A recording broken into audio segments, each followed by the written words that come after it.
E vamos lá para falar sobre os direitos aí da população, dos cidadãos, com relação às regras de transição que sofreram modificações devido à questão da reforma da Previdência. Muito bem. Vamos começar então falando sobre essas regras automáticas, doutor Vitor Hugo, né? Da reforma da Previdência, da transição. Me diga aí o que é que muda em relação a isso. E o que é que a gente pode orientar a população diante dessas regras? Principalmente para quem está prestes a se aposentar, para quem está assim, batendo na porta, né? Da Previdência. Bem, Tony, nós, como todos sabem, né, desde 2019 tem sido batido com relação à reforma que foi traga e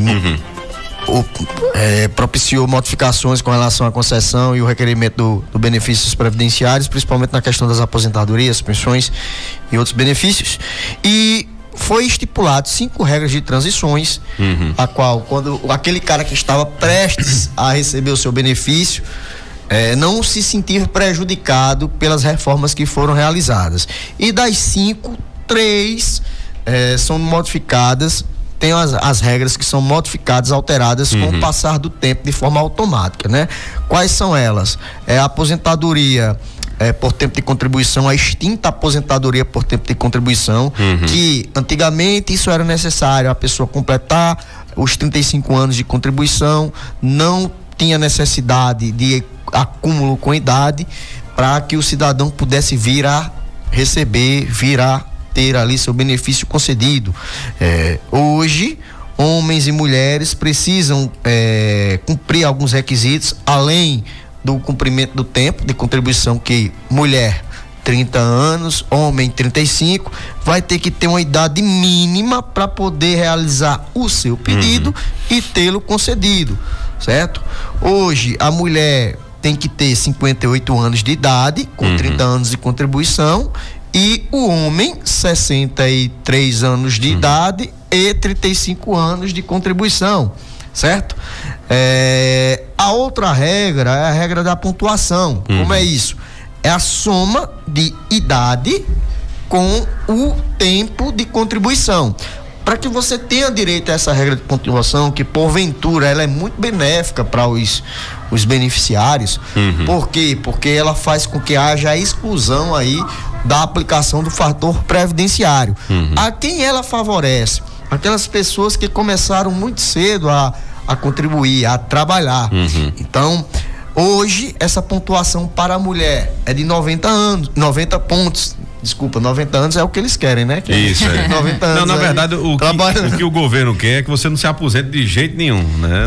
A intenção é essa. Ele disse que a Previdência ela tem um dever de cobrir os riscos sociais, mas o risco social da idade eles estão estendendo a uma idade mumífica, né? O cara tem que chegar aí. Não, abrindo um parênteses aqui. Eles vão inventar a vida eterna. E considerando que a expectativa de vida aumenta também, né? Então... Mas aí é aquela coisa, eu tava vendo agora, é tão de um jeito essa questão do governo procurar meios para deixar mais tarde, né? A procura pela aposentadoria, de que eu vi uma reportagem esses dias, o terror da Previdência era colocar o nome de um aposentado que tinha 115 anos de idade e era aposentado. Então, olha o quanto de tempo que ele não vem recebendo, né, do governo. Fizeram uma brincadeira, né, pejorativa, mas se a gente for colocar, é isso mesmo. O governo, ele quer que cada vez mais você, né, se aposente mais tarde. Exatamente, né? Você vai usar pouco, né? Porque tem a questão da expectativa de vida, que é em torno de 75 anos, 77 anos. Até a última vez que a gente teve ciência era 74 pelo censo, né? Como Exatamente. Houve aí foi realizado um novo censo brasileiro, vamos esperar aí um novo cálculo aí de estimativa de vida do brasileiro. Mas voltando aqui, Tony, a essa questão da aposentadoria por pontuação, o que é que nós precisamos ter para poder requerer e o benefício ser concedido pelo INSS? Primeiro, um tempo mínimo de contribuição. Um dos requisitos, um tempo mínimo de contribuição. Para a mulher, 30 anos de contribuição. Para o homem, 35 anos de contribuição. E, no momento do requerimento, somando-se contribuição mais idade, tem que atingir a pontuação de hoje 90 anos mulher, 90 pontos mulher, e homem 100 pontos. A tendência dessa aposentadoria é ficar ela vai encontrar o seu limite máximo quando o homem atingir com a soma da pontuação os 105 pontos e a mulher 100 pontos, aí ela equilibra e não vai ter mais essas mudanças atemporais que acontecem ano a ano devido à regra de transição. E por fim, a última regra de transição que de fato houve modificação e essa a partir de 2024 não haverá mais. Ela deixa de existir. Ela deixa de existir. Ano que vem, quando vocês me convidarem para cá, eu acho que só vou falar de duas, né? Que é essa regra de pontuação que vai haver a modificação e a regra da aposentadoria por tempo de contribuição, que ainda continua tendo essa modificação, se eu não me engano, até o ano 2035, certo? Então, a última é a aposentadoria por idade relacionada à questão da mulher. Com a mudança que aconteceu em 2019, que estipulou e aumentou, majorou a aposentadoria por idade da mulher, aquelas mulheres que completarem os 62 anos completos agora no ano de 2023 é que vão poder requerer, pedir, solicitar e ter o seu pleito, seu pedido atendido pelo INSS. Então, até o ano passado era 61,6, agora é 62 completos, certo? 62 completos, elas podem requerer, podem pedir, solicitar que o seu pleito vai ser atendido, desde que cumprido também a regra de transição. A regra de transição, a transição não, é tanta regra de transição que a gente fica com isso na cabeça. O tempo mínimo de contribuição, a chamada carência, né? É a carência do arrocha, não, é a carência mesmo de tempo de pagar ali ao INSS, ter no mínimo 15 anos de contribuição para poder pedir o benefício. Ô doutor, agora porventura aquelas pessoas que já alcançaram as condições para se aposentar já desde o ano passado, mas que por algum motivo não deram entrada no INSS, elas se prejudicam com essas novas regras de transição ou permanece a questão do direito já adquirido para essas pessoas? Você já respondeu a pergunta, Juliana, você é muito eficiente, né? Você pergunta e responde e eu digo, eu só faço fazer o certo, riscar o X, tá certa a resposta, né? Então. Não, o bom é isso, essa dinâmica que a gente brinca. De fato, você falou sobre a questão do direito adquirido, vou explicar aqui o conceito bem rápido. O direito adquirido que é quando a pessoa, mesmo sem pedir o benefício, ele completa ali os requisitos. Eu costumo dizer o seguinte, Tony, para o pessoal entender, que o cara fala tanto de requisito, fala uma linguagem bonita, o povo porque a linguagem judiciária, a linguagem técnica, jurídica, ela é complicada. O cabo chega, doutor, que diabo é requisito? Eu costumo dizer o seguinte, que é direito adquirido. É igual a casinha de botão, de uma camisa de botão, certo? Quando o botão é grande demais, ele não vai entrar na casinha, né? Ou seja, você tem que fazer um rasgo maior para o botão poder entrar, não é verdade? Então o requisito é isso, é você completar, é você ter aquilo que a lei ou aquilo que o benefício está pedindo. É a casa e o botão certinha. Encaixa. Encaixado. É igual a tampa e a panela, né? Pronto. Quando a tampa é grande demais, não vai fechar a panela. Não. O que é que pode acontecer? O feijão pode Se for queimar, pequena demais, também cai dentro da panela e estraga o feijão. Estragar a comida. É justamente isso, sendo traduzindo essa analogia toda, literal, né? É o que se encaixa, né? Tendo esses requisitos, vai ter direito ao benefício. Não será prejudicado esse ano, né? De jeito, maneira alguma. Você tem mais alguma pergunta, Juliana? Porque aqui já tá cheio o WhatsApp. Vamos pro Zap, depois eu vou perguntar a ele sobre a questão das aposentadorias rurais, se temos alguma novidade, alguma mudança. Tem novidade aí na aposentadoria rural. Tomara que seja boa, né? Porque não é possível. E vamos trazer então aqui, olha, Tony, pergunta pro doutor Vitor Hugo o que acontece quando um processo de INSS de auxílio doença se encontra na DPU para o último evento. Tem chance de ser aprovado? Primeiro, o que é essa DPU? DPU é um departamento dentro do próprio INSS que vai para análise, geralmente é análise documental. O que é que está acontecendo hoje, Tony, com relação à questão dos benefícios por incapacidade temporária? O cara tem que botar se o cara não usar o termo técnico, né? Tem até colega que diz, o cabo não sabe, tal. Não sabe. Enfim, mas é auxílio doença mesmo. Eu falo pro povo entender que é o que importa. A gente tá falando para a população mesmo. Exatamente. Então, assim, tá em análise documental, provavelmente é isso, a pessoa já tem passado pela perícia médica e após isso o benefício ele não vai ser concedido de forma imediata, dependendo do requerimento. Se for um pedido rural, aí vai para um servidor e esse servidor vai verificar se ele tem ali os documentos que constam ou que são necessários, os documentos da base governamental para que seja reconhecido pelo INSS e o benefício seja concedido. Então, quando ele se encontra esse DPU aí, tá na fase de análise documental. Tem outro ouvinte aqui dizendo, gostaria de saber quem é aposentado por invalidez, né, doença ocupacional, pode pedir na justiça para não pagar mais imposto de renda, né? A doença ocupacional é uma lesão por esforço repetitivo e meu benefício vem descontado há mais de 10 anos. Interessante essa pergunta, Tony. A questão da aposentadoria por invalidez, ela pode gerar sim uma isenção com relação à cobrança ou do pagamento do imposto de renda. No entanto, imposto retido na fonte que chama, né? Já vem descontado. O governo dá logo uma mordidinha ali, dá logo o beijo do vampiro, como diz a história. Crau, né? Ou seja, poderá, desde que existe uma discussão jurídica se as doenças que são elencadas na lei, elas são exemplificativas ou taxativas. A maioria do entendimento dos tribunais é que elas são taxativas, não exemplificativas. Então, é uma briga jurídica aí, que é interessante. Alguns ganham, outros não, porque as doenças que são isentas, elas são taxativas.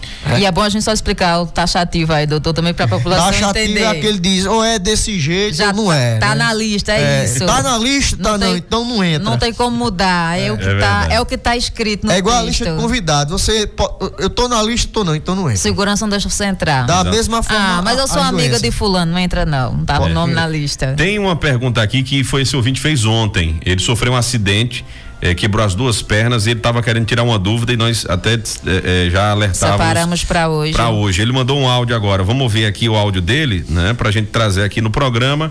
Vamos acompanhar. Bom dia, Tony. Tô na Alecar.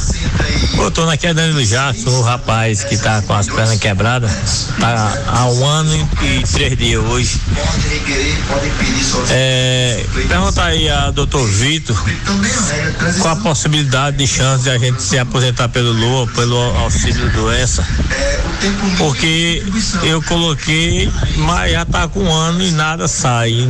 Não vem notícia nenhuma.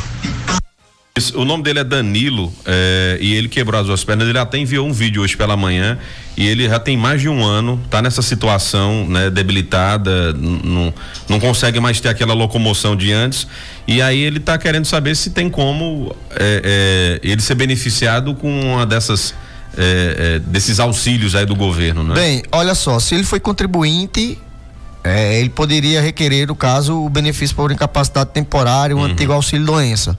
Mas, pelo que eu estou entendendo aí, Tony, foi requerido para ele aí um BPC, o chamado Amparo Assistencial Portador de Deficiência, que é regulamentado pela LOAS, né? A Lei Orgânica da Assistência Social.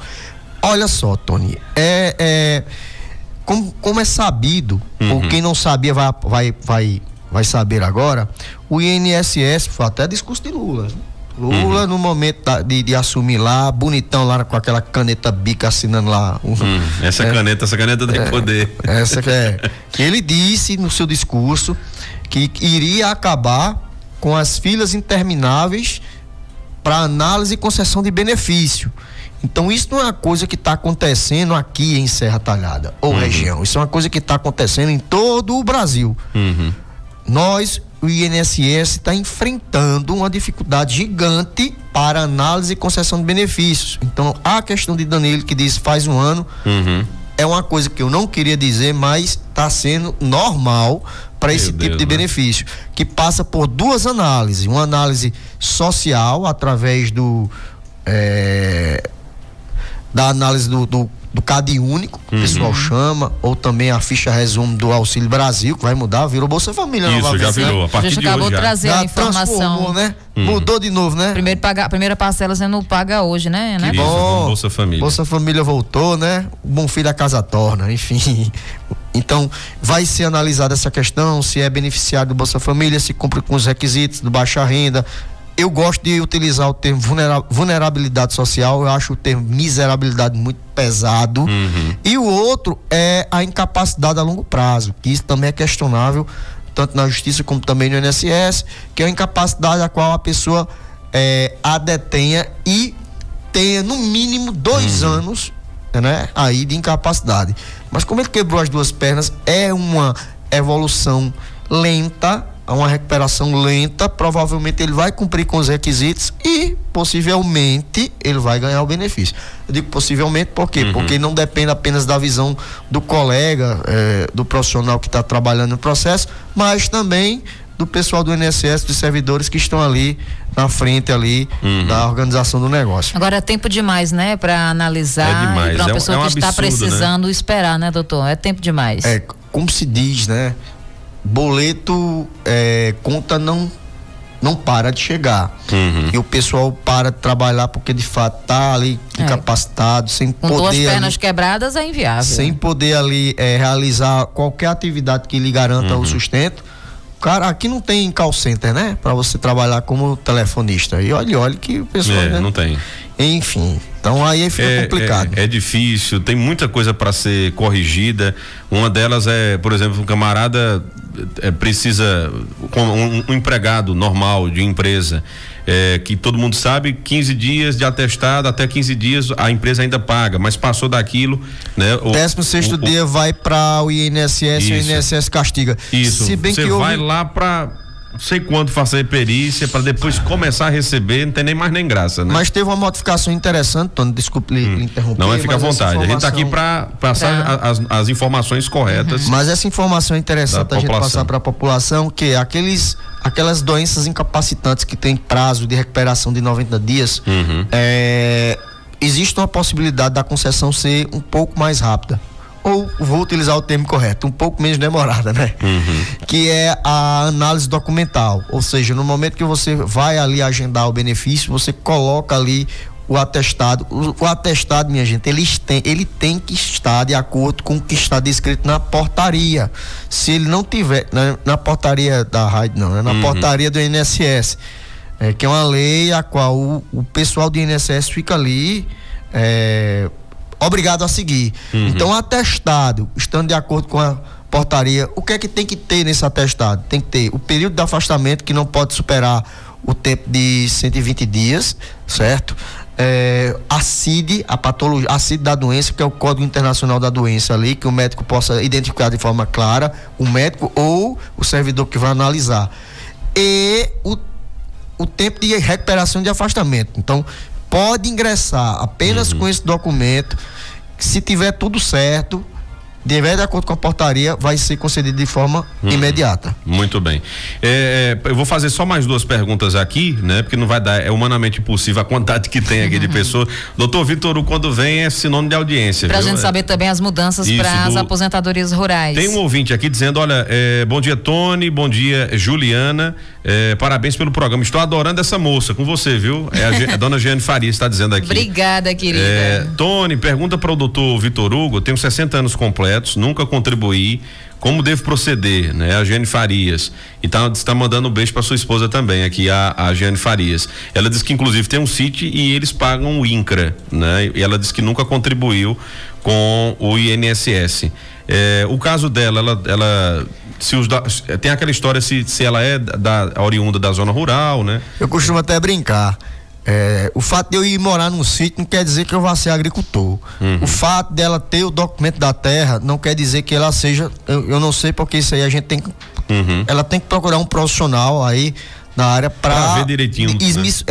Analisar a situação. Exato, mas né? com 60 anos, se ela trabalhou 15 anos da atividade rural e tirou ali o seu sustento, ela pode sim pedir a aposentadoria. Passou aí já 5 anos, porque a idade rural da mulher não houve modificação, continuou com 55, o homem continuou com 60. O que modificou é a forma de pedir, que eu entendo que vai ser mais benéfica para o segurado. E a última pergunta aqui, a gente não vai dar tempo de fazer o restante, já tem um bocado de tempo aqui já, a respeito de revisão de tempo de contribuição para especial na área da saúde. Uma coisa interessante isso, Tony. Tá tendo revisão também para essa área? Sempre teve revisão, só que recentemente houve aquela revisão da vida toda, mas o que o pessoal, eu acho que pela pergunta aí que foi dita aí, ou foi trazida aí pra gente, é a transformação do período comum e especial, ou o reconhecimento de todo o período como especial para que venha a refletir no valor do benefício. O que é que acontece? No momento que você vai pedir ali ao INSS e apresenta toda a documentação que tem os documentos específicos.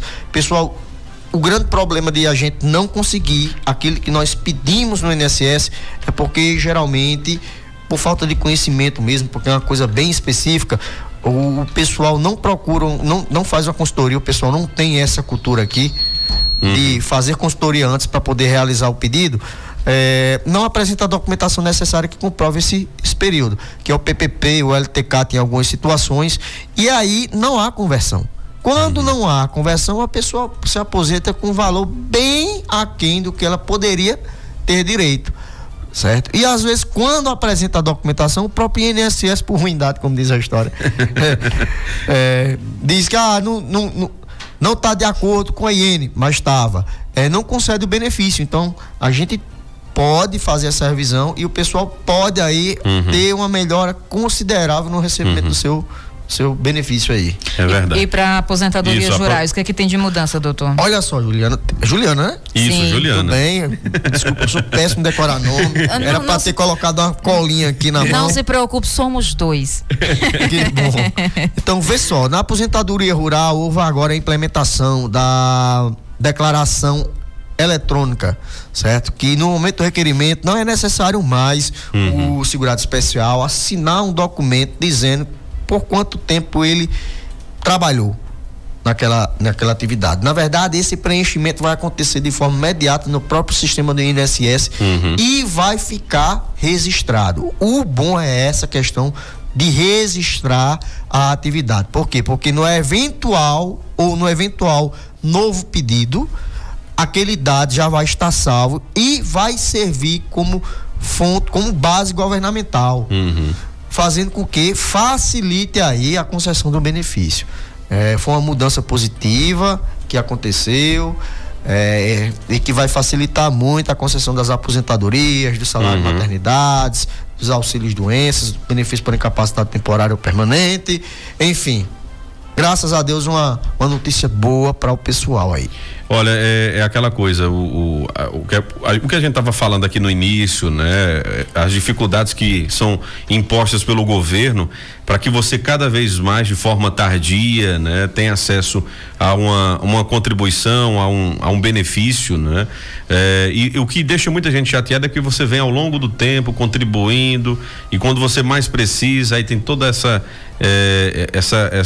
burocracia, vamos dizer assim. Algumas pessoas também acabam tendo seus direitos negados, enfim, então tem que recorrer a profissionais da área jurídica, né, da área os advogados, né, para poder tentar, né, pelo menos fazer valer o que está previsto como garantia, né, para as pessoas. E por isso que a gente resolveu criar esse quadro conhecendo seus direitos, porque aí as pessoas acabam entendendo, olha, rapaz, o que o doutor Vitor Hugo falou ali, eu me encaixo, vou buscar ajuda e vou tentar resolver a minha situação. Então tem muitas dúvidas aqui, a gente não vai conseguir tirar. Eu estava vendo aqui um ouvinte dizendo, olha, eu nunca contribuí, mas com quantos anos eu posso me aposentar? Então já é uma regra diferente, enfim, então tem uma série de coisas, tem que desmiuçar mesmo, e a gente sempre conta aqui com a participação do Dr. Vitor Hugo, que tenho certeza que vai voltar mais vezes aqui no programa para a gente poder tirar mais dúvidas, né? Então, e é uma a área previdenciária é uma área que a população tem muita dúvida, né? Sim. Já deu para perceber. E Dr. Vitor Hugo, só resta a gente agradecer pela presença aqui nos estúdios da Cultura. Muito obrigado mesmo por tirar esse tempinho da vida corrida, que eu sei como mas está aqui sempre solícito, né? Atendendo o nosso chamado sempre. Tony, eu agradeço pelo convite. Sempre que possível, vou estar assim aqui, arrumo o tempo, porque é uma coisa que eu gosto de vir aqui, como ser sabatinado pela população, porque eu vou imitar um jargãozinho de Faustão, né? Quem sabe faz ao vivo, né? É verdade. A galera pergunta e a gente tenta ali de imediato, tentar sanar ali as dúvidas, porque quem está precisando quer saber na hora. Exatamente. E é sempre um prazer, o que a gente puder fazer, o grupo da Vitor Hugo Advocacia vai estar sempre à disposição para vir aqui sanar as dúvidas da população com relação a, dentro dos limites, sanar as dúvidas que aí surgirem. Muito bem. Obrigada, doutor. Um abraço e até a próxima.